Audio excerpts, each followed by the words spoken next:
Welcome, everyone, to the Three Principles Global Community webinar. The Three Principles Global Community, or 3PGC, is a nonprofit organization that is committed to bringing an understanding of the three principles as introduced by Sydney Banks to people throughout the world. And today we have such a special program for you. We have Isabelle Caratti, Jasmyne, DesBien, practicing my French. And one of the things that's so special about this, in addition to the topic, which they'll introduce to you, is they are leaders in the French community of the three principles, and that's just really exciting to see. And so Isabelle is a coach and a storyteller, and also I just found out an author. Maybe we'll talk about that a little bit. Who knows? And also Jasmyne is she's a three principles strategic coach, and she actually really helps people who are solopreneurs and small businesses, and really helps them simplify their processes and get clarity. And the other thing that she does is she has a podcast that I've actually listened to a few times, and it's called Dream It, Dare It, Do It. So anyway, I'm going to turn it over to the both of you and welcome.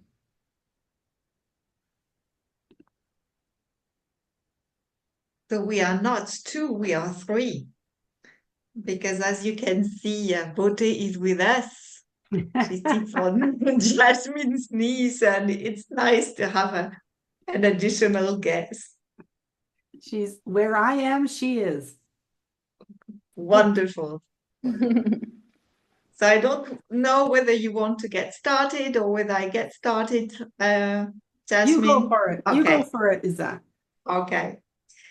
So you already know the subject, and maybe you don't know how we came to this subject.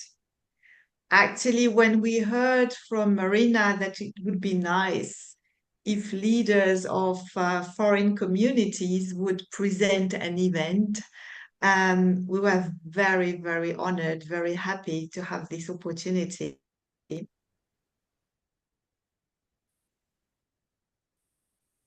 And then we were looking for a topic. I got on board immediately. So the topic is what if what you heard was different than what was said. And when Jasmyne said that, a story popped up in my head. And it was the story of the Tower of Babel. And I don't know whether you know it or not, because I thought everybody knows this story, but it seems that it's not always the case. And it is the story in the Bible, and it is the story of the men of the world who at the very beginning spoke the same language. And they wanted to build a tower that would reach the heavens. And when God heard that story, when he heard their ambition, he decided to punish them. And as Tom said, I'm a storyteller and I've always loved stories. It got started very, very early in my own story. And when I heard that one for the very first time, I was very young. But I couldn't relate to that story. There was something odd in that. I was wondering why a father could punish his own children if they have such projects. Why would a father be angry because his children want to get closer to him? So it made no sense to me. But a few days ago, I got another interpretation which popped into my head. What if this story were not the story of a punishment, but a story that gives us better understanding of what language is for? Why is there a confusion? DesBien said, don't be confused by the words. Just relax and listen for a feeling beyond the words. Don't be confused by the words. It is very interesting because in the story of the Tower of Babel, people were confused by the words. But maybe the confusion is even bigger. What if the language was not supposed to connect us? What if the language was just supposed to help us coordinate our effort? And in the story of the Tower of Babel, they couldn't finish to build the tower because they couldn't coordinate the efforts. They had different language and they couldn't coordinate themselves. But when we are with people, there is something beyond the words. The words are a tool for creation for me, of construction. That's why the Tower of Babel couldn't be built, because the words were not available. And the words can destroy the connection.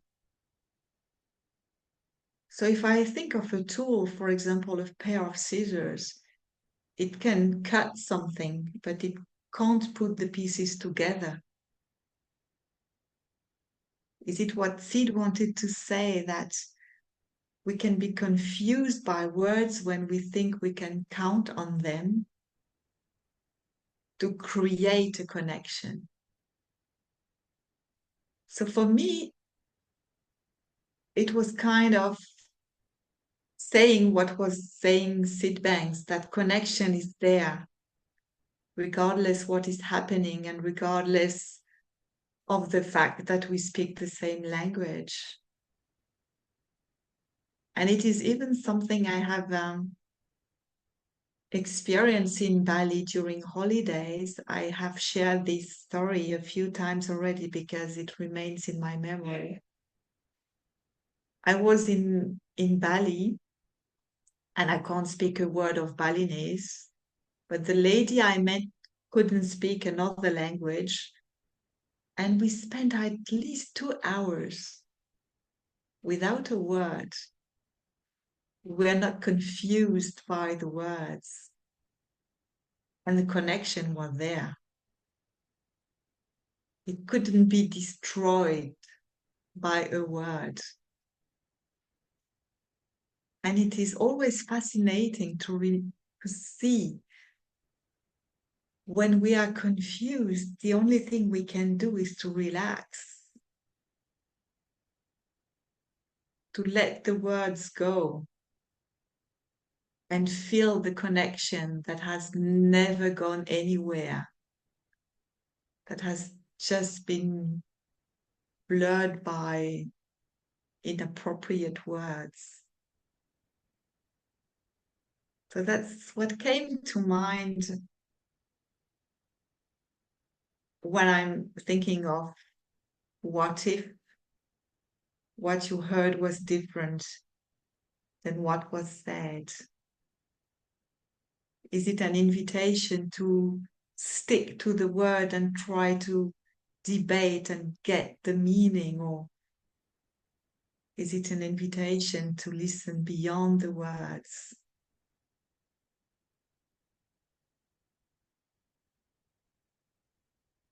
And I really love the connection we have, all of us now. And I would love to hear too what Jasmyne feels about this topic. Oh, you're muted. I thought I unmuted myself. It's so funny because what you heard in that subject is not what I heard in that subject, but it's it's totally appropriate because that's exactly what we're talking about. You know, because when we had that conversation, I had just gone through myself an event where something was said and I didn't hear at all what was said. I heard what was said in my head. Like I heard the processing of all the information in my head.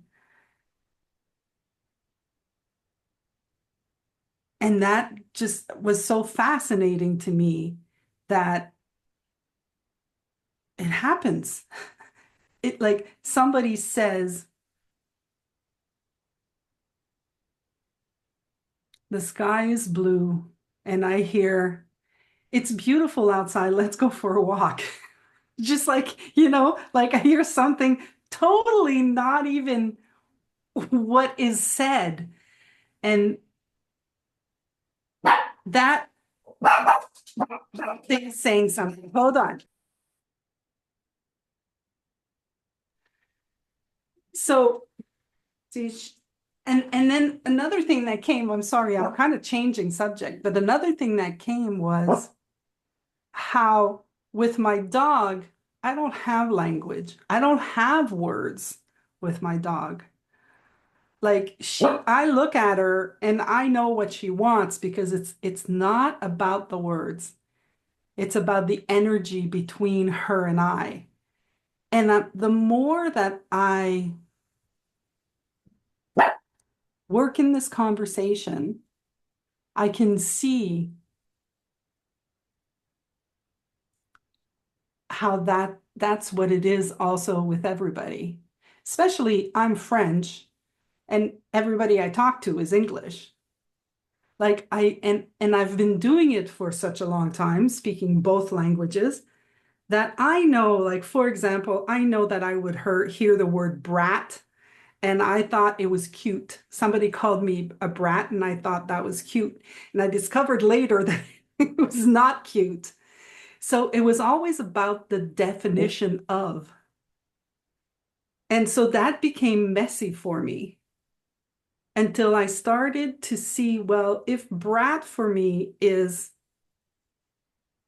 cute, then it's cute. Because there's that energy. It's where when I use it, it's where am I coming from? It's not about the word.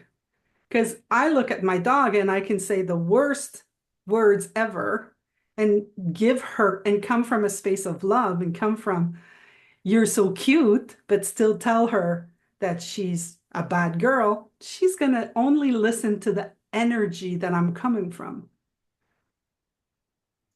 And that's just fascinating to see.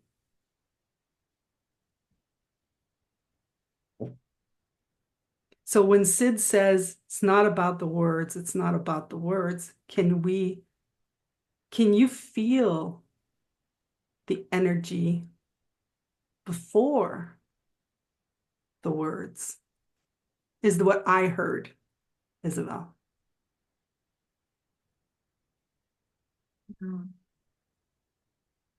It's so lovely to be in this silence in which the word appear. And in the silence, we have the energy. We can feel the intention beyond the words. And it is actually very freeing.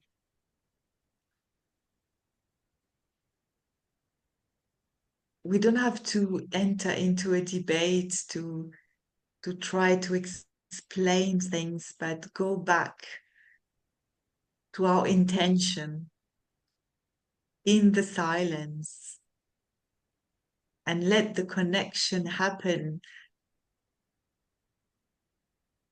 on itself.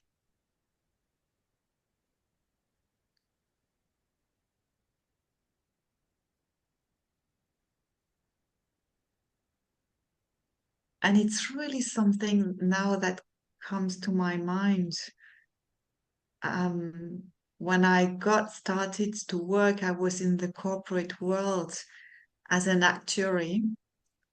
And at that time, in Switzerland at least, there was no treaty between reinsurance companies. It was the gentleman agreement. Even if millions were at stake, we met the people, we agreed, and it was okay. And then we signed the paper with so much text saying in case of disagreement, we would meet a third person to try to find out an agreement. But there was not even an option to go on trial. And nowadays, what I'm seeing is that we have contracts with 100 pages, and the more words, the more confusion, and the more trial. So it's just coming, to my mind that words are not going to help us be in the connection where we are without the words. Words can maintain the connection, can enable us to coordinate our efforts, and has also the power to disconnect us, to break the relation.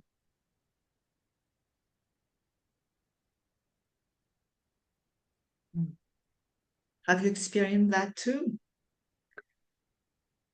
Well, what's showing up is it's not really the words that are breaking the connection, but it's what we do with the words.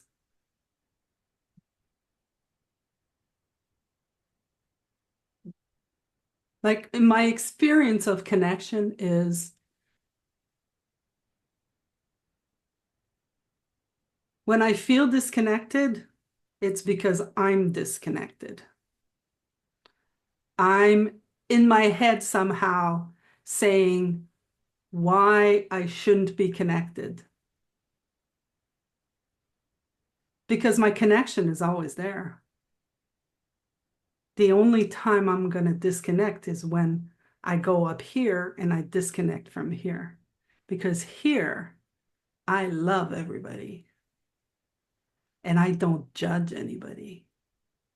And I don't mind if somebody says anything.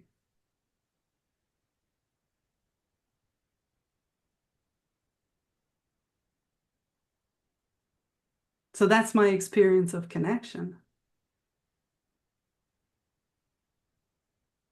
Yeah.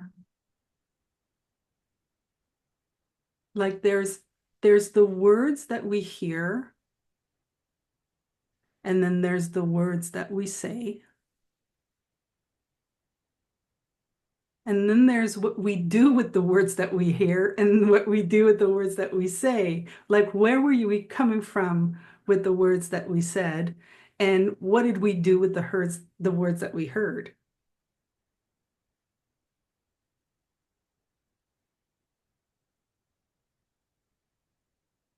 My brain went on that one.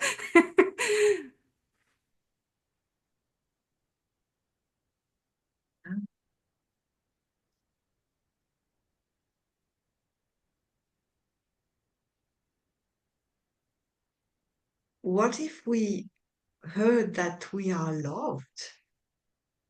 So whatever we hear that can confuse us, we were aware that beyond the word that we could misinterpret or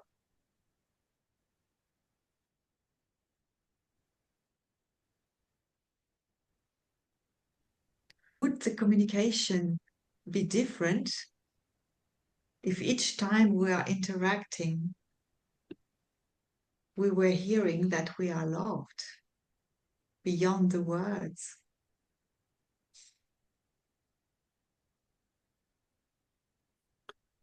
Oh, that would be great. I'm just saying, if we could just, because I know what I hear, like I've noticed lately, what I hear is there's a problem with me, like, oh, that was about me. That's when I'm stuck thinking about me. Mhm. If I'm not stuck lit thinking about me, then nothing's wrong with nothing that's said. There's nothing, I'm not in the game of right or wrong. I'm just listening to what is being said.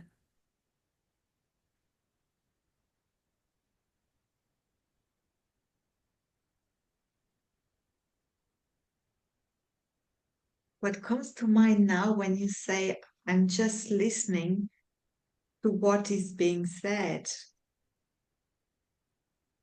it's something I realize again and again, and keep realizing that when I'm listening very carefully, I can't really think. And if I am in my head and I take things personally and I'm thinking, I can't really listen. So it's like switch on, switch off the light. Either I'm really listening in a deep way, or I'm listening, but something in my own head.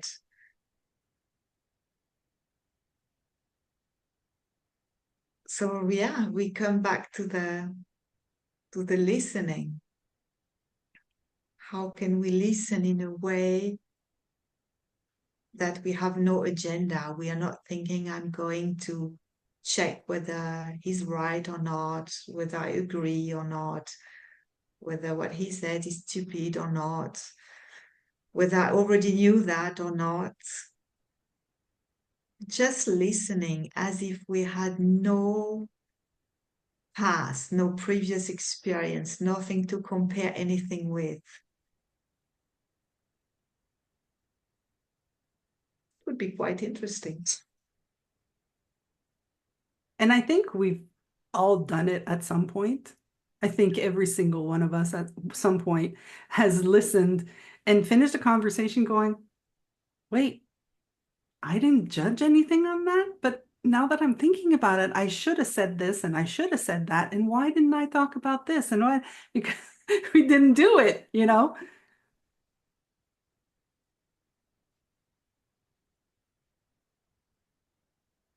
There's such great conversations.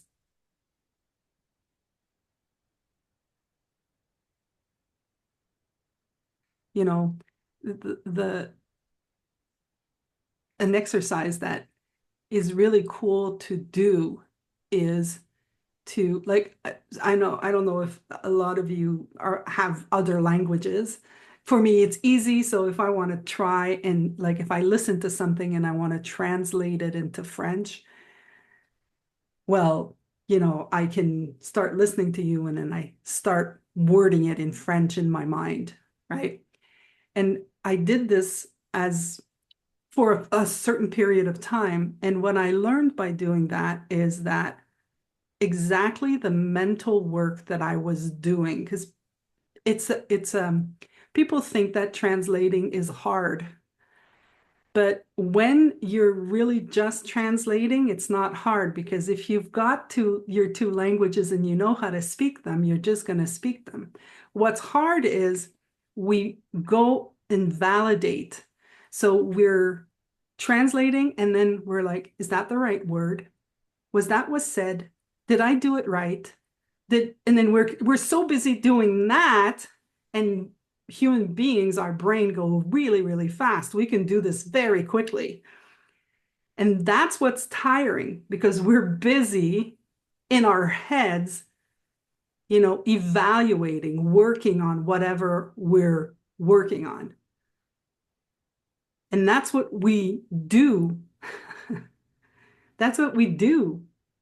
Like now I'm talking about translations, but that's what we do in our world, you know? I listen to somebody, I'm like, huh, oh yeah, you think that? I wonder what that would mean. I wonder, maybe I should go Google it. What would they say about that? Yeah. Wait, what were you saying? And then that's it. You were gone. You lost the flow.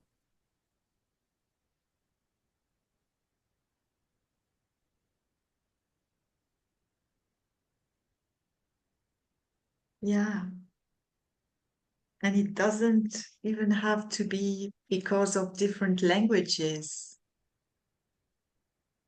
Because we have dictionary, we have very precise signification of words, but what we got is not the meaning, but the connotation because of our past experience. Or our location. Look at us. We work together. I'm in Quebec, you're in Europe, and then we go into our meetings, and then you say a word, and I'm kind of like, oh no, that's not how we use it here in Quebec. And then you're like, you don't use it in Quebec. And I'm like, no, that doesn't mean that here. It just gets so confusing. It's like, Yeah. you know, Yeah. it's like, or we have slang. I remember the first time I said the word chum, which is basically boyfriend, but I would say the word and people and people in Europe were all looking at me like, but what is shum? What is shum? Can you tell us what shum is? And I'm like, when did I say shum? So we had to go through this whole thing of no, there's no shum, it's chum, and it's my boyfriend. So like there's this whole thing that happens, and it's really, really fascinating. But I remember a time where I'd be like, come on, it's a chum. You know what a chum is. What do you mean you don't know what a chum is? You know? Yeah. And sometimes it's even more complicated when we assume we have the same meaning for the same word within the same language. And I remember a friend of mine who had a project, and she presented her project to her boss, who said, wow, it's interesting. And that was it. And she was destroyed, devastated. And she was then very surprised when her boss called her, I think a week later, because he wanted more information. And I said, but what's going on? And she said, for me, interesting, it means, yeah, well, wow, cool, nice. See you next time. So it is just a polite way to say, I've heard you, but I have something else to do. And for his boss, it was, yeah, it is something interesting. So I have an interest in that, and I want to know more about what you mean. So it was the same word for people talking the same language, each one assuming they know what it means. And it was confusing.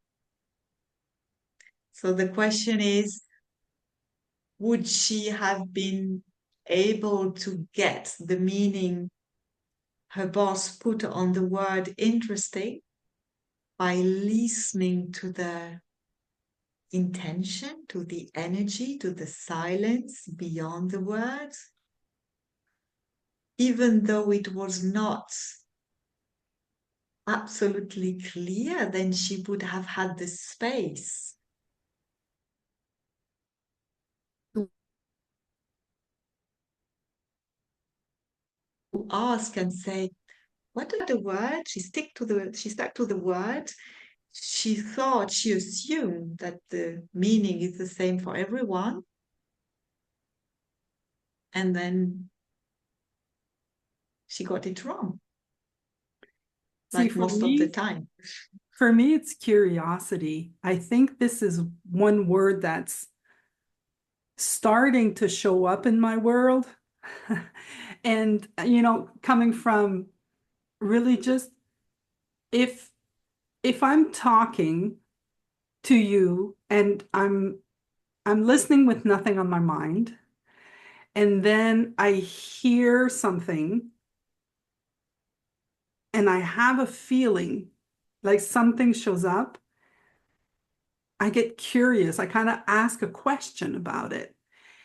And and why I'm saying it's coming up now, it's because I'm seeing that in the past there was a feeling, and then I wouldn't say anything because I'd be like, you don't don't say that. What are people going to say?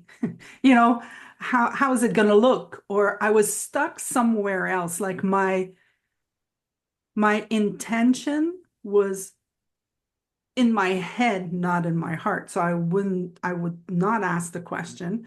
And when I didn't ask the question, the feeling was still there. And because the feeling was still there, I would make up whatever I'd make up. And then that would cause chaos. But now I'm kind of like, just like, okay, you just said this, but what does that mean? But like, what do you mean by that? And then there's an there's like a conversation that's created. There's a mix of energy between the two people that shows up, and then something is created. Like there's like an understanding that comes on. It just opens up for me, you know, if I don't get stuck on the words and I just get curious, like I heard something. What did I hear? Can you explain to me what it is? You know, and then, you know, a lot of the times, whatever I had made up, then they explain it and I go, okay, I was way off.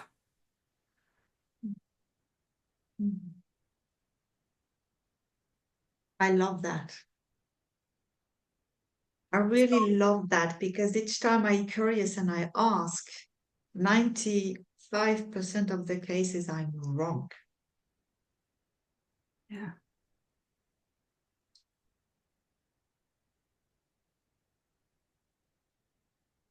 Yeah.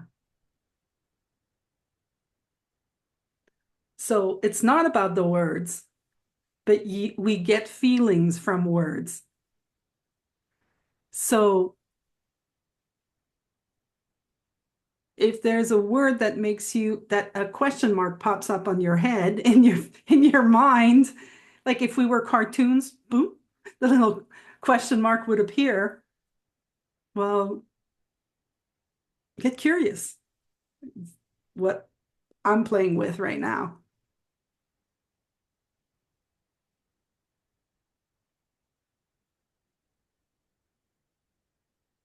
So I don't know if anybody would have anything they'd want to share, or if there are any questions. We've been babbling. We've been exploring. Yeah, and so we have, just to let you know, if you would like to ask a question, you can raise your hand, and if you don't know where that is, it's click on the react button on the bottom menu. You'll see the raise your hand button, and I'll call on you. And we already have Wendy. Go ahead, Wendy. Hi there. Hi, Jasmine. Hi, Isabel. Lovely to see Hello. some familiar faces out here. Um, I love this conversation about what was said and what was heard.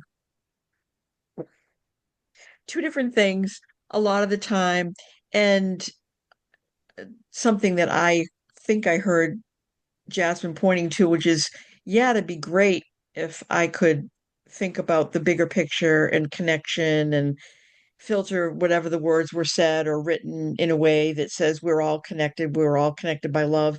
That'd be great. But if that happened, that would immediately make, for me, I would immediately know that I'd already gone to heaven because I am just flesh and blood, and I can respect, I can react more than more than I can respond. Um, but that aside, I heard a wonderful, completely odd conversation. It was a little one of those little advertisements for a talk show in the United States with Drew Barrymore. So some of you may know that Drew Barrymore has a talk show. And so Trevor Noah is somebody that's, maybe some of you know or don't know, whatever, but he's written a book recently. So he's on the circuit of going to all these talk shows. And she said to him, if this was a very short little one of those, you know, TikTok sort of size things on screen. And she said, I heard that you don't like texting very much, that you feel like it could get you into trouble. And so he said, you know what I learned a few years ago? And to me, Wendy, let me step outside of what I heard in that conversation was I was like, this is the most 3P thing I've ever heard in my life. That was my takeaway. Is he said, a few years ago, I recognized that I'd be on my phone and somebody that I'm a friend with, and we had an exchange, and they typed the words, okay, cool. It totally depended on my frame of mind when I read the words, okay, cool, as to what they meant. It totally depended on if I was feeling connected to the person, if I was feeling secure in our relationship, if I was feeling lighthearted, then I read okay, cool as okay, cool. But if I was feeling disconnected, in a poor mood, or whatever, I could say, okay, cool. What does that mean? What are you trying to say? Yeah. What's wrong with you? So he said, I recognized that the written word on a text had very little to do with what was written, and it was all about me receiving the words. And I was like, get that man a Sid Banks crown, right? I totally I mean, agree. that really just hit me between the eyes. So I was really intrigued with this conversation, the title, because of that, and plus I like Jasmine and I are buddies now. So anyway, but I'm glad to be here. So thank you for a great exchange between the two of you. Thank you. I totally agree with that. I'm going to do a little caveat that, I started online dating in 1996 and found that out very quickly that whatever I was writing and whatever I was reading was totally different when I saw them face to face. It was a total other energy. And I was like, but duh, because what I'm reading is coming from inside, right? So I'm reading, this person's like, I'd love to meet you. Now, what I'm reading, I'd love to meet, I hear, I'd love to meet you. Yeah, right. Well, before it was like, I'd love to meet you. You sound so great. And I would be like, oh, I sound great. And then I'd meet them and they go, but why did I want to meet them? You know, it's kind of like it was really fascinating. I only have Zoom chats now. I only do face to face because we can feel the energy. We can feel it when we're face to face. I just really like the fact that he took responsibility for knowing that it's really about in the eyes of the Fine. beholder. I mean, all these old wisdom things that have come, this is quote unquote Yeah. nothing new, Yeah. right? Our friend Sid and everything, that download that he got just really clarified and set this ball in motion in a really powerful way. And thank goodness it happened. And it's always been thus. The three principles have always been in play with how our human experience is garnered. It's garnered 100% inside out. Period. End of story. 24/7. That's just the way it rolls. And I just really appreciated his wisdom to be able to see that. And he's made adjustments in his life about, and what's her face, the interviewer, Drew Barrymore said, "Oh yeah, that can really happen in a romantic relationship." He said, "No, between me and my mom, between me and my siblings, between my boss at work, it's totally dependent on where I am at in receiving it." Yeah. So anyway, yeah, thanks. Like I said, like Tom explained in the beginning, I work with, solopreneurs and people that are in business. And I can see it every day, how people are like, how can I write it? What great post can I write so that people call me? And I'm like, no, just go out and talk to people. Just go talk to people. They'll call you because then you get the energy, you get to give what you're doing, they get to feel it. In the reading, you could write the best post ever. If I'm cranky that day, that post is gonna annoy me, no matter how beautiful you wrote it, you know?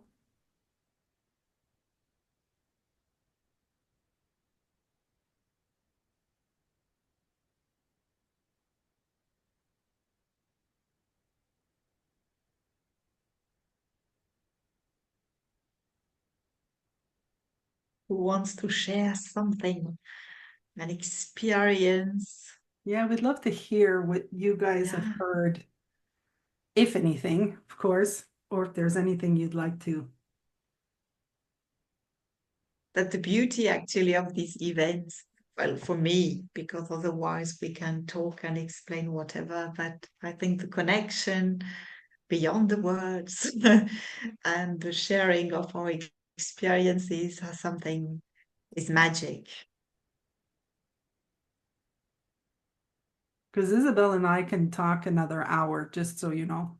We've known each other long enough that we know we know what we can do.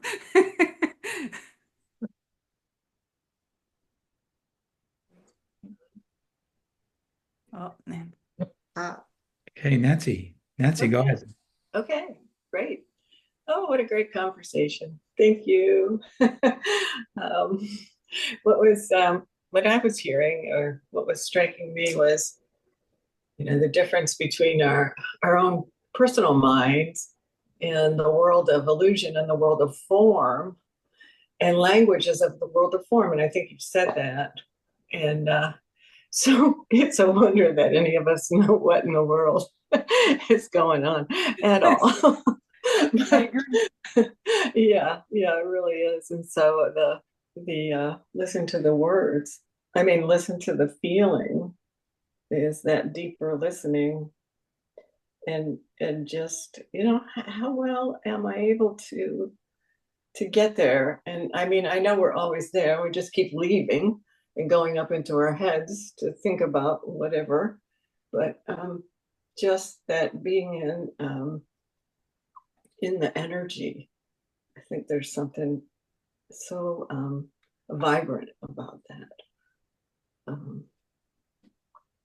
And just the attention on the formless, that life is spiritual, and we are this formless energy. And so that's how we suddenly find ourselves so connected to someone, is that we touch into that beingness. And then we get all this 10,000 myriad of things in the world of form, including language, to really mess us up. So, yeah, so it kind of all ties together with everything you brought, the story, Isabelle, and just how amazing that is. Like I can remember, like putting something together, putting my whole heart and soul into something and presenting it to a manager and having them say, "Oh, interesting," And to me, that was like, "What do you mean interesting?"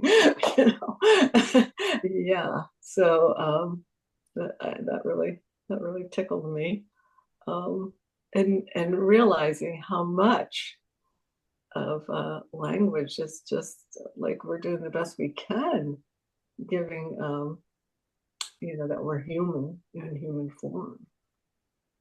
And it's kind of funny. Anyway, I love the conversation. I just wanted to say that. So thank you. Right.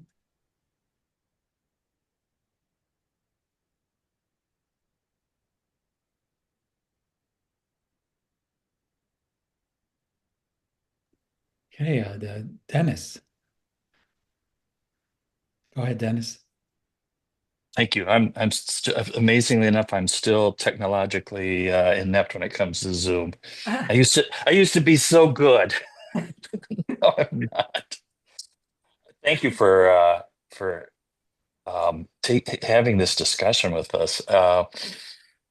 One of the things that came to mind as you were speaking is um, my household here is made up of myself, my wife, and my 28-year-old son lives with us.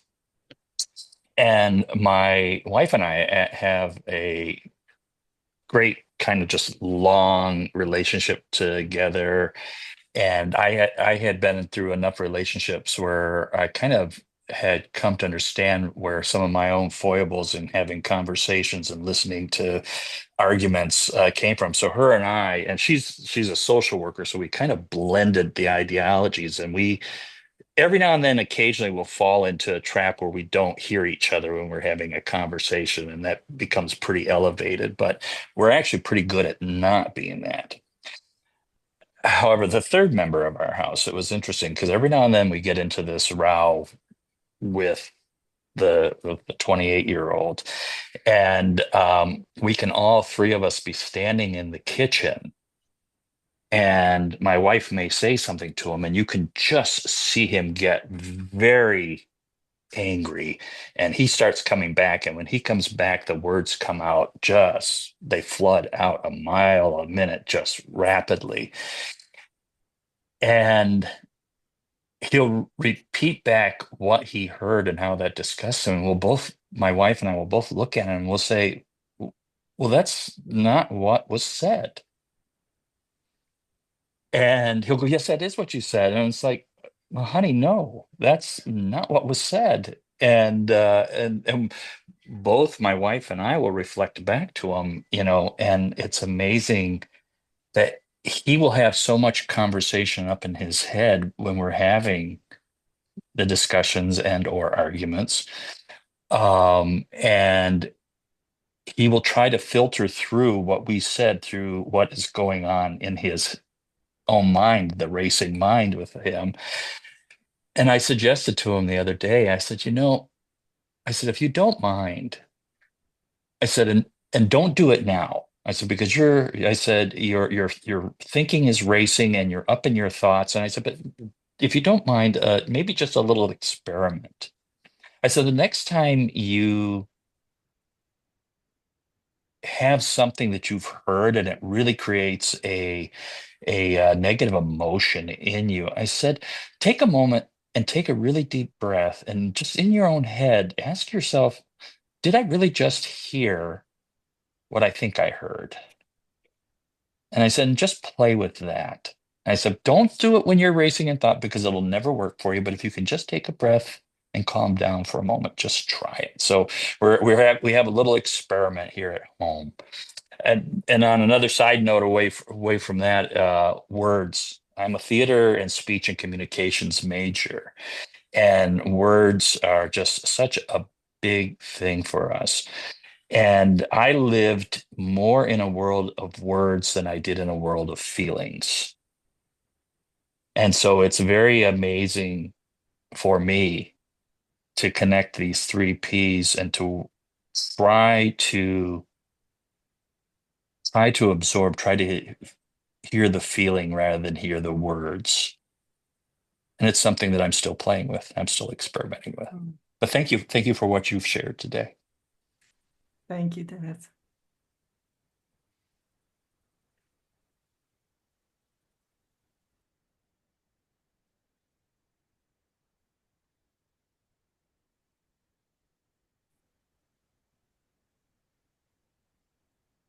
Okay, we have Wendy again. Wendy. She can't shut up.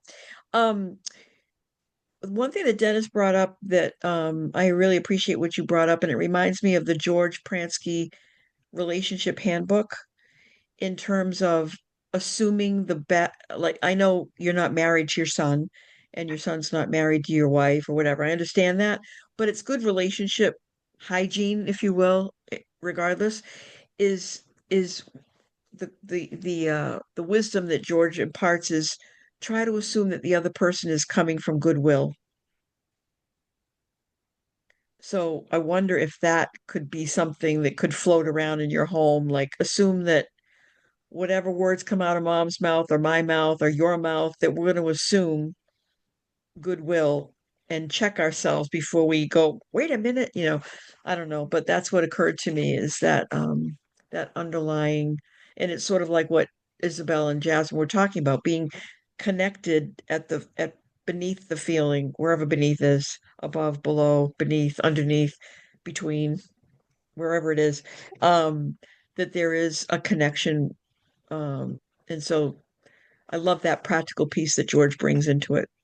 I guess George and Linda. I don't know who wrote the handbook. I think it was just George. But anyway, you know what I mean. Well, I'd love to, it's making me want to share this with you guys. So I look within.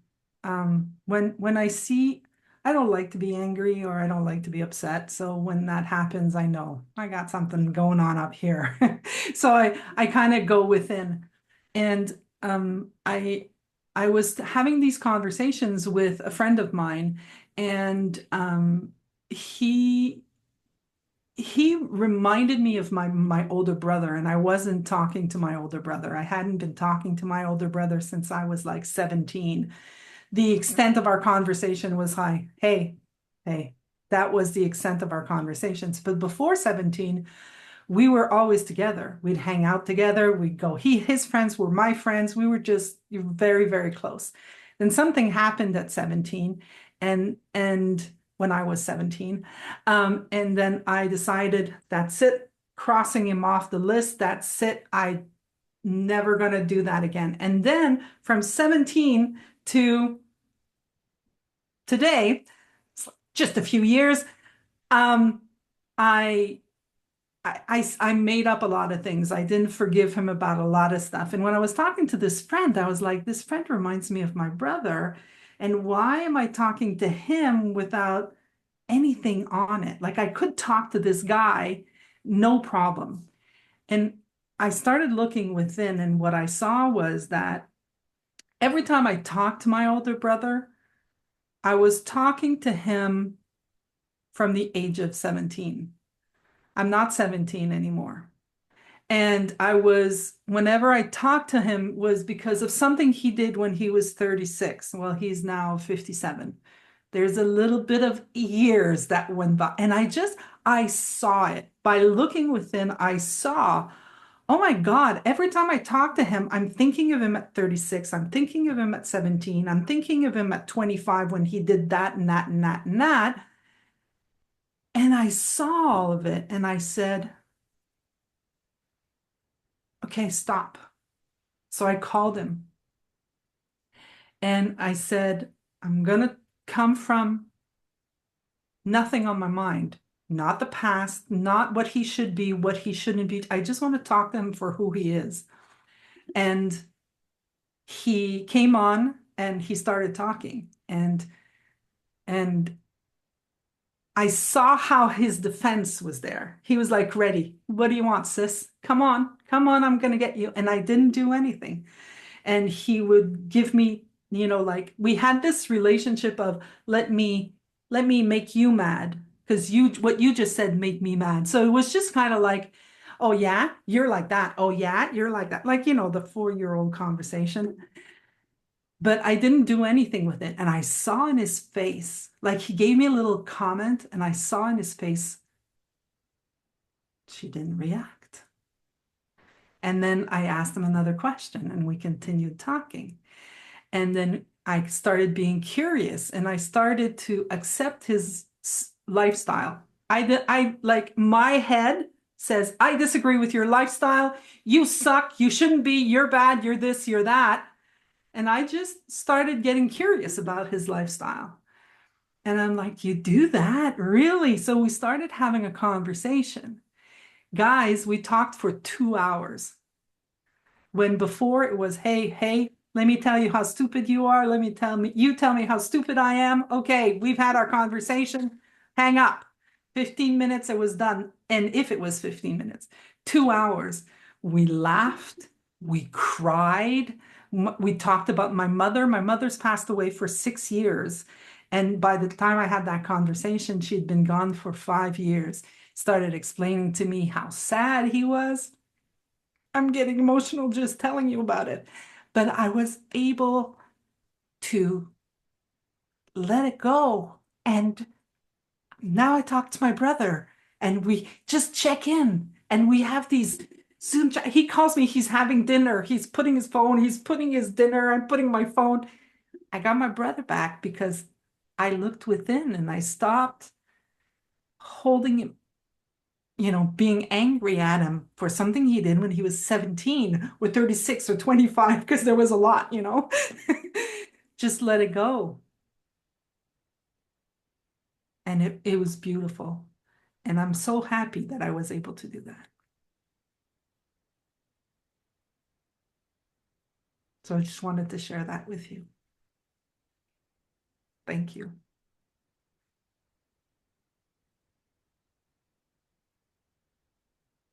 That's an incredible story. It's brilliant. Yeah, thank you for sharing. It reveals the magic we can expect when we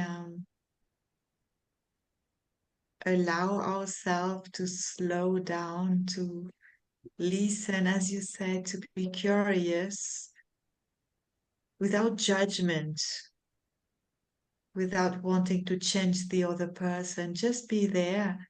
And actually, in the state in which we are, when we fall in love with someone, we're just curious.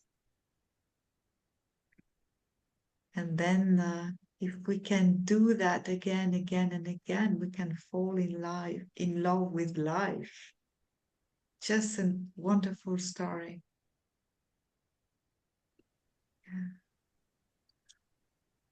Yeah, well, thank you so much. We have just a couple minutes left. Do you want to say anything in closing? I want to say, guys, look within. All the answers are there. Yeah. Isa? Yeah. I don't think of anything more profound than that.